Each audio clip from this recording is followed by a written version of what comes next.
नहीं, मैं केवल एक बात कह रहा हूं, क्या वेशभूषा ये तय करती है कि व्यक्ति कैसा है? हमारे नेता ने कहा और बड़े बुजुर्गों ने भी कहा, विद्वानों ने भी कहा, किसी की वेशभूषा नहीं तय करती कि वो क्या है, उसकी भाषा तय करती है कि उसका चरित्र कैसा है।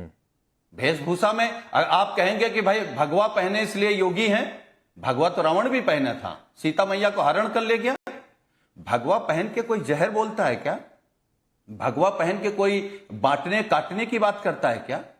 कोई नफरत और बंटवारे की बात करता है क्या? कोई जातिवादी होता है क्या भगवा पहनने वाला? साधु की कोई जाति नहीं होती है, फिर जातिवादी क्यों? ठीक है, क्यों जवाब दीजिए गुरु प्रकाश जी। जाति के अपराधी नहीं पकड़े जाते? हिंदुत्व के मुद्दे पर आपको सपा को घेरने का कोई हक नहीं है। जो सुनील साजन जी ने पिछले 3-4 मिनट में जो कही उसका लब बोलूं आप। नहीं, देखिए ऐसा है कि अभी अखिलेश जी का आपने बयान चलाया था, उन्होंने कहा कि आप फोटो देख लीजिए, हमारी फोटो देखिए, योगी जी की फोटो देखिए। एक फोटो है, ये आउटलुक मैगजीन है 2012 का, ये अखिलेश जी की फोटो कवर पेज पे आई थी और ये शीर्षक था इंडियाज वर्स्ट चीफ मिनिस्टर। ऐसा आउटलुक मैगजीन ने कहा था 2012 में अखिलेश जी के बारे में, अखिलेश जी के फोटो पे। पॉइंट नंबर 1, तो अखिलेश जी जब फोटो की बात करते हैं तो फोटो के साथ संदर्भ भी देने की आवश्यकता है। अभी भाषा की मर्यादा की बात हो रही थी। ए पुलिस, ए पुलिस, ए पुलिस वालों, अखिलेश जी। ए पत्रकार, ए पत्रकार, बहुत गरिमामयी भाषा है। तुम बिछड़े हो, अच्छा तुम मिश्रा हो।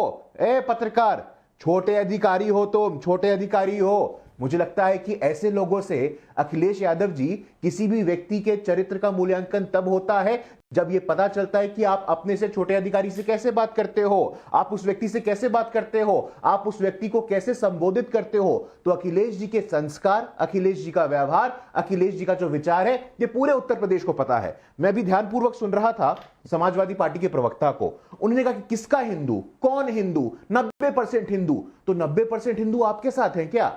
ये देश साधु संतों का देश है। मैं बता देना चाहता हूं, ये देश रविदास का देश है, ये देश कबीर का देश है, ये देश आदि शंकराचार्य का देश है, ये देश रामानुजाचार्य का देश है, ये देश रामानंद का देश है, ये देश साधु संतों का देश है। और कबीर के बारे में, रविदास के बारे में अगर आप ऐसे शब्दों का इस्तेमाल करोगे तो आपको पता चल जाएगा। इस प्रकार से आपकी कोई नई भाषा तो है नहीं। आजम खान ने क्या कहा था? आजम खान और शिवपाल यादव वो लगातार धर्म के नाम पे, मुस्लिम तुष्टीकरण के नाम पे हिंदुओं को अपमानित करना समाजवादी पार्टी के व्यक्तित्व का विस्तार हो गया है। अगर ये लोग रोज उठ करके हिंदुओं को गाली ना दें, हिंदुओं को अपमानित ना करे, जाति भेदभाव ना पैदा करे, तो इनके पेट में दर्द होता है, इनको नींद नहीं आती है। लेकिन सुनील साजन जी जवाब दीजिए। और इनके कहने का मतलब यह है कि आप लोग हिंदू प्रतीक, साधु, भगवा, इसको लेकर उपमाएं देने लगते हैं, किसी दूसरे धर्म में किसी प्रतीक को लेकर आप लोग उपमा क्यों नहीं दे पाते? देखिए, अगर भारतीय जनता पार्टी ये धारणा बना रही है देश में कि हिंदू वही है जो भारतीय जनता पार्टी में है, तो ये सबसे झूठा प्रचार है। भारतीय जनता पार्टी में सबसे बड़े भ्रष्टाचारी सब भारतीय जनता पार्टी में हैं। आप एडीआर की रिपोर्ट देख लीजिए, 39% इनके एमपी ऐसे हैं जो बलात्कारी हैं, भ्रष्टाचारी हैं, लुटेरे हैं, चोर हैं, बेईमान हैं। ये मैं नहीं कह रहा हूं, एडीआर की रिपोर्ट कह रही है और उनके मुकदमे कह रहे हैं, उनका अपराध कह रहा है। और उनके नेता कौन है? उनके नेता हैं मोदी जी। तो आप बताइए ना, कौन है हिंदू? मतलब हिंदू के ठेकेदार बन गए हैं। पिछड़ा हिंदू नहीं आपको दिखाई देता, दलित हिंदू नहीं दिखाई देता, जो बीजेपी में बस वो हिंदू है। ये हिंदू की कौन सी परिभाषा हो गई भाई? ठीक, जवाब ले कह रहे हैं भाजपा से ज्यादा हिंदू समाजवादी पार्टी में है। ठीक है, जवाब ले लीजिए, बोलिए गुरु प्रकाश। नहीं, देखिए अभी आपने बात की पिछड़ों की, आपने बात की दलितों की। इस देश के इतिहास में पहली बार आदिवासी की बेटी राष्ट्रपति बनी है। समाजवादी पार्टी ने बनाया होगा, समाजवादी पार्टी ने समर्थन दिया होगा। हमें आज भी याद है कि पहली बार देश में संविधान के सर्वोच्च स्थान पर जब आदिवासी की बेटी जा रही थी तो आप लोगों ने कैसी बयानबाजी की थी। तो मुझे लगता है हमारा मुंह मत खुलवाइए। इस देश के इतिहास में इतना ताकतवर प्रधानमंत्री पिछड़े वर्ग का आया है, समाजवादी पार्टी का नहीं आया है। पॉइंट नंबर 2, आप कहते हैं पीडीए। मैं आपके शो पे खुली चुनौती देता हूं, आप मुझे एक पिछड़ी महिला जो अखिलेश यादव जी के परिवार की नहीं हो, आपकी पार्टी के प्रमुख नेता हो, बताइए। आप मुझे एक दलित महिला जो अखिलेश यादव जी के परिवार में नहीं हो लेकिन समाजवादी पार्टी में प्रमुख स्थान पे, आप बताइए। ठीक है, आपने चैलेंज दे दिया, मैं जवाब ले लेता हूं, चूंकि आपने पिन पॉइंटेड सवाल पूछा है गुरु प्रकाश जी। पूछिए, बताता हूं। ठीक है सर, ठीक है। सुनील साजन इसका जवाब दीजिए, फिर मैं बाकी मेहमानों का रुख करूंगा और उसमें एक सवाल और ऐड कर देता हूं सर। हाँ, एक सवाल और छोटा सा ऐड कर देता हूं। आप पीडीए की बात करते हैं, करिए सर, आपकी पार्टी की अपनी स्ट्रेटजी है, करना भी चाहिए, लेकिन उस पीडीए की परिभाषा में अयोध्या की वो बलात्कार पीड़िता नहीं दिखाई देती है, कन्नौज की वो पीड़िता नहीं दिखाई देती है, तो पीडीए की परिभाषा अपने हिसाब से चेंज क्यों कर लेते हैं? नहीं, देखिए ऐसा है, पीडीए में जो भी है वो सब दिखाई देता है एक। और इन्होंने कहा कि दलित राष्ट्रपति जब बनी तो हमने समर्थन नहीं किया, जब कांग्रेस ने पहला दलित राष्ट्रपति बनाया तो भारतीय जनता पार्टी ने समर्थन किया। आदिवासी राष्ट्रपति, तो आप दलित विरोधी हो गए क्या? एक दूसरी बात इन्होंने कहा कि हमारे प्रधानमंत्री जी पिछड़े समाज से हैं, ये हम मानते हैं कि माननीय प्रधानमंत्री जी जन्मजात ओबीसी नहीं है।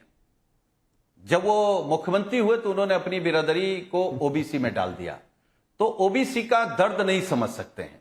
आज की तारीख में ओबीसी हैं, पिछड़े हैं, लेकिन जन्मजात पिछड़े नहीं है। वो अपनी पार्टी वाला चैलेंज दे दीजिए, पार्टी में पद वाला जो पूछ रहे थे गुरु प्रकाश को भी इस बात को क्लियर करना चाहिए।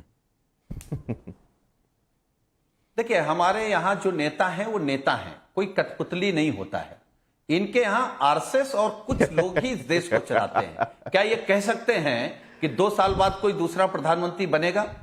अपने यहां राष्ट्रीय अध्यक्ष का चुनाव न करा पा रहे हो, उत्तर प्रदेश में केवल एक जाति विशेष का अधिकारी पोस्ट हो, जाति विशेष के अपराधी अपराध कर रहे हो, जाति विशेष के अपराधियों को कोई पकड़ा ना रहा हो, उनका इनकाउंटर न किया जा रहा हो, और उसी जाति विशेष के खिलाफ प्रवक्ता बोल भी नहीं सकते। अच्छा ठीक है, ठीक है, एक बहुत छोटा रिप्लाई गुरु प्रकाश, फिर सीधे करण वर्मा आपके पास आऊंगा। आपके झूठ के खिलाफ, आपके भ्रष्टाचार के खिलाफ। नहीं, अच्छा है। देखिए ये जवाब नहीं दे पाए क्योंकि इनके पास जवाब था नहीं।